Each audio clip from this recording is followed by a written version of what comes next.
खैर, जाने दीजिए। आइए अपना काम शुरू करें। चलिए अंदर के स्टडी रूम में चले। चलिए, चंदर बोला और पम्मी के पीछे पीछे चल दिया।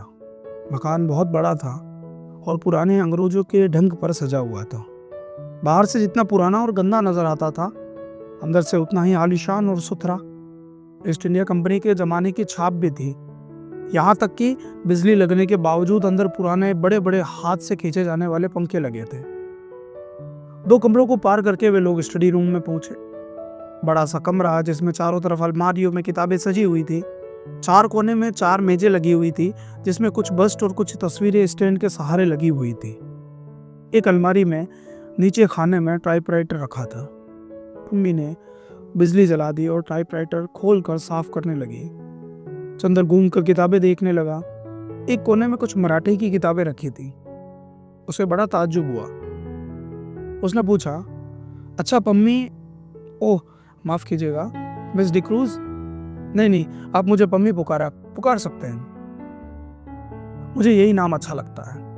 हाँ, क्या पूछ रहे थे आप? मैं कह रहा था कि क्या आप मराठी भी जानती है? नहीं, मैं नहीं, मेरी नानी जी जानती थी। क्या आपको डॉक्टर शुक्ला ने हम लोगों के बारे में कुछ नहीं बताया? चंदर ने नाम में सिर हिलाया। अच्छा, ताज्जुब है। पम्मी बोली, आपने टर्नली डिक्रूज का नाम सुना है नो?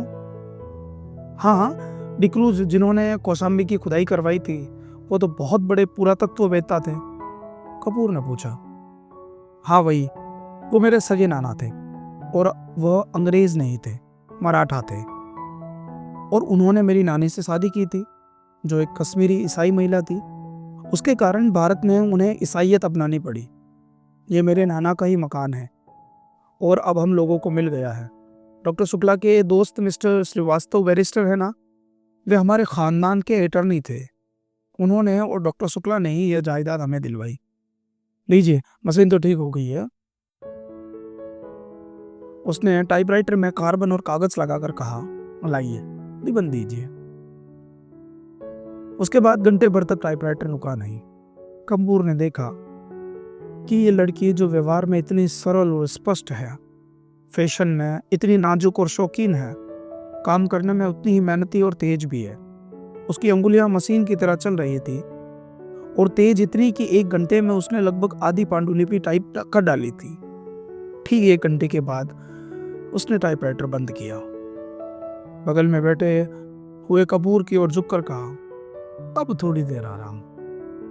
और अपनी अंगुलियां चटकाने के बाद वह कुर्सी खिसका कर उठी और एक भरपूर अंगड़ाई ली। उसका अंग अंग धनुष की तरह झुक गया। उसके बाद कपूर के कंधे पर बेतकल्लुफी से हाथ रखकर बोली, क्यों, एक प्याला चाय मंगवाई जाए? कपूर ने बोला, मैं तो पी चुका हूं।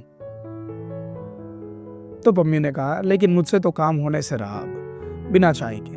पम्मी एक अलहड़ बच्ची की तरह बोली और अंदर चली गई। कपूर ने टाइप किए हुए कागज उठाए और कलम निकालकर उसकी गलतियां सुधारने लगा। चाय पीकर थोड़ी देर में पम्मी वापस आई और बैठ गई। उसने एक सिगरेट केस कपूर के सामने किया। धन्यवाद, मैं सिगरेट नहीं पीता। अच्छा, ताज्जुब है। आपकी इजाजत हो तो मैं सिगरेट पी लूं। क्या आप सिगरेट पीती है? छी, पता नहीं क्यों औरतों का सिगरेट पीना मुझे बहुत ही नापसंद है। मेरी तो मजबूरी है मिस्टर कपूर। मैं यहाँ के समाज से इतनी मिलती जुलती नहीं। अपने विवाह और अपने तलाक के बाद मुझे एंग्लो इंडियन समाज से नफरत हो गई है। मैं अपने दिल से हिंदुस्तानी हूँ, लेकिन हिंदुस्तान का घूमना फिरना हमारे लिए संभव नहीं। घर में अकेली रहती हूँ, सिगरेट और चाय से तबीयत बदल जाती है। किताबों का मुझे शौक नहीं। तलाक के बाद आपने पढ़ाई क्यों नहीं रखी? कपूर ने पूछा। मैंने कहा ना, फिर किताबों का मुझे कोई शौक नहीं, बिल्कुल भी नहीं। पम्मी बोली, और मैं अपने को आदमियों से घुलने मिलने लायक नहीं पाती। तलाक के बाद साल भर तक मैं अपने घर में बंद रही। मैं और बर्टी, सिर्फ बर्टी से बात करने का मौका मिला। बर्टी मेरा भाई, वह भी बीमार और बूढ़ा, कहीं कोई तकल्लुफ की गुंजाइश नहीं।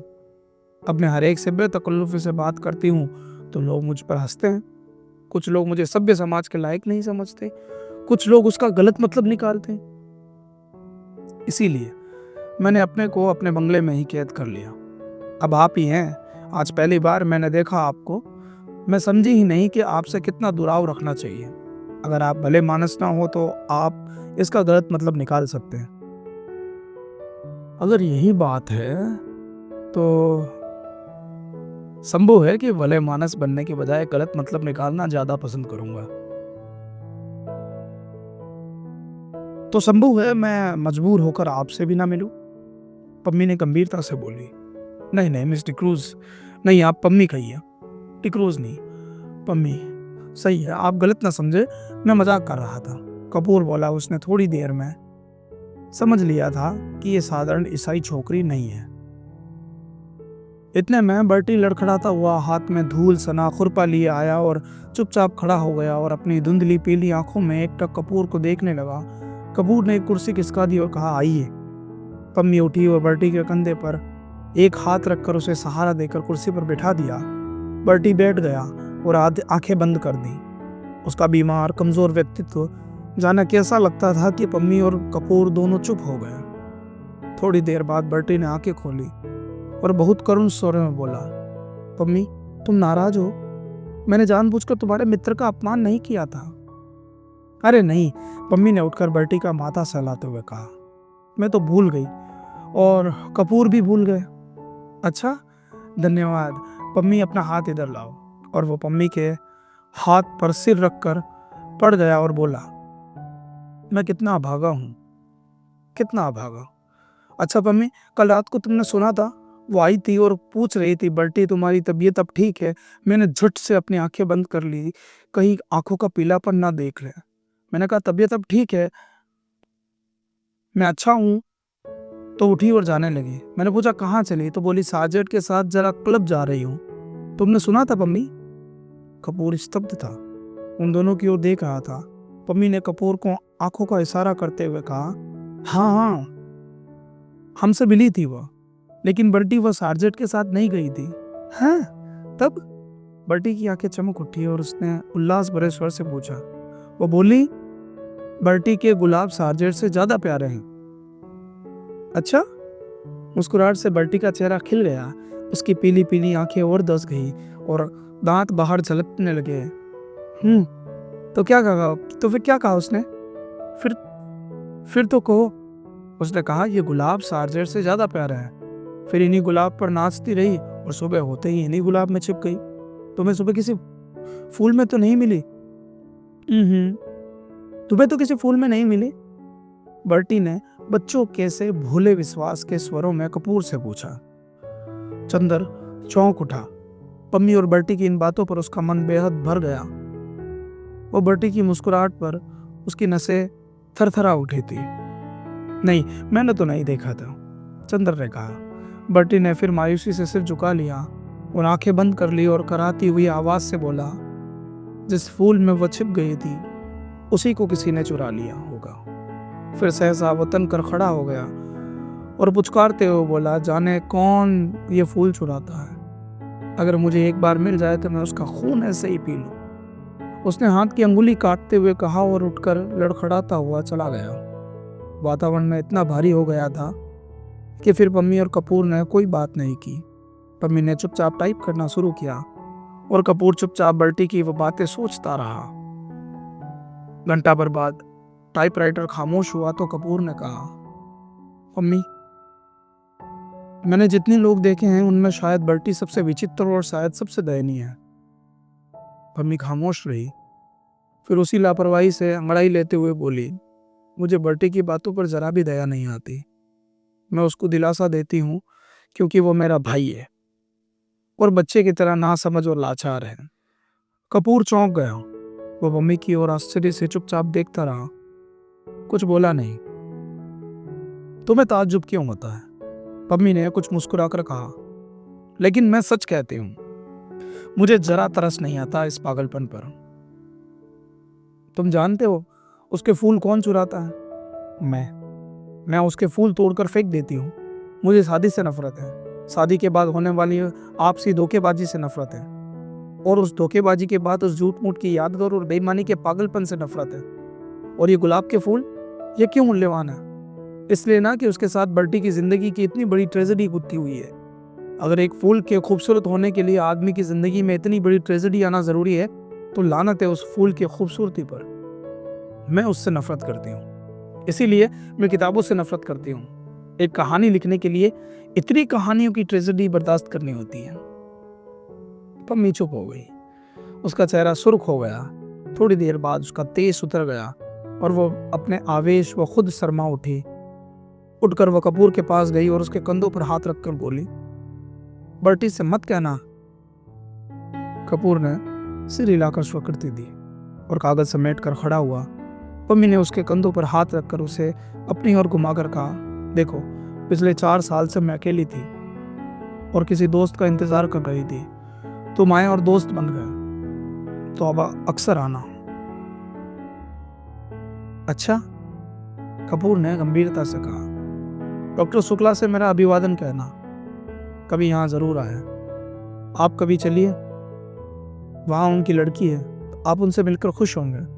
पम्मी उसके साथ फाटक तक पहुंचाने चली तो देखा कि बट्टी एक चमेली के झाड़ में टहनियां हटा हटा कर कुछ ढूंढ रहा था। पम्मी को देखकर पूछा उसने, तुम्हें याद है वो चमेली के झाड़ में तो नहीं छिपी थी? कपूर ने पता नहीं क्यों जल्दी पम्मी को अभिवादन किया और चल दिया। उसे बर्टी को देखकर डर लग रहा था। डरने वाली बात तो है, बर्टी की जिंदगी वाकई दयनीय है, पता नहीं क्यों। लेकिन यहाँ मैं पम्मी की बातों से थोड़ा असरज करता हूँ।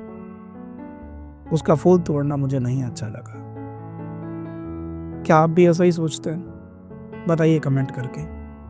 कहानी अच्छी लग रही है, अंदाज अच्छा लग रहा है, कहानी समझ में आ रही है, दिमाग में विजुअल्स आ रहे हैं, तो बताइए, सब्सक्राइब कीजिए, साथ दीजिए।